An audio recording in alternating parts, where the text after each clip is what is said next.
રાજ્યમાં છેલ્લા 3 વર્ષોથી હીરા ઉદ્યોગમાં આવેલી મંદી હટવાનું નામ નથી લઈ રહી। જી હા, જેના કારણે હવે હીરાના વેપારીઓ, કારખાનેદારો તેમજ રત્ન કલાકારોની સ્થિતિ કફોડી થઈ ગઈ છે।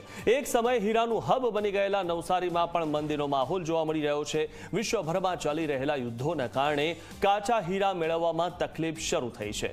કાચા હીરાના ભાવ વધ્યા અને તેની સામે તૈયાર હીરાનો ભાવ ઓછો મળતા વેપારી અને કારખાનેદારોનું આર્થિક વ્યવસ્થાપન ખોરવાયું છે, જેની સીધી અસર હજારો રત્ન કલાકારો ઉપર થઈ અને તેમની આવક ધીરે ધીરે ઘટવા માંડી છે। પણ નાના કારખાના બંધ થયા, અનેક રત્ન કલાકારો બેરોજગાર થયા।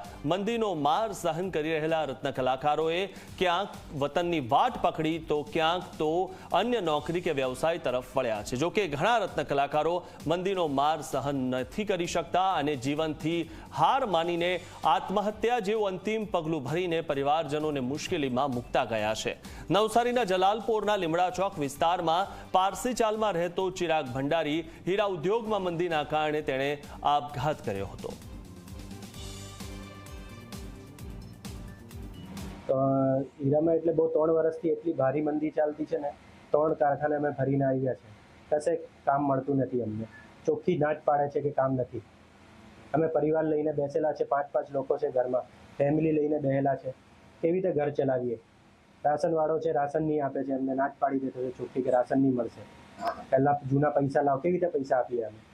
પરિસ્થિતિ એટલી ખરાબ થઈ ગઈ છે ને કે છેલ્લે આત્મહત્યા કરવાની નોબત આવી ગઈ છે અમારી।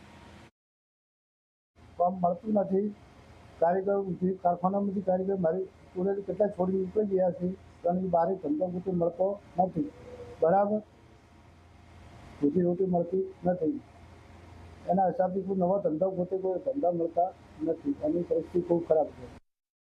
20 વર્ષના અંદર આમ ઘણો માહોલ ચાલતો હતો, હીરા ઘસોમાં સારો ચાલતું હતું, પણ અત્યારે તો 2 વર્ષથી એવું ચાલે કે અમારે ઘરનો ખર્ચો મોંઘવારીના હિસાબે થતો નથી। બીજો સામાજિક અમારો ખર્ચો આવે એ અમને પહોંચી વળાતો નથી। હવે અમારી ઉંમર થઈ એટલે અમારાથી બીજો ધંધો બી કરી નહીં શકાય, હજુ બી અમે હીરામાં જ સકળાયેલા છે। તો આજના જવાની આ શું કરશે, પાછળની જિંદગીમાં શું કરશે? કારખાનાના અંદર ચિરાગ એક જવાબદારી લઈ શકે એવો માણસ હતો, ચિરાગ ઘરની પણ જવાબદારી લઈ શકે એવો માણસ હતો।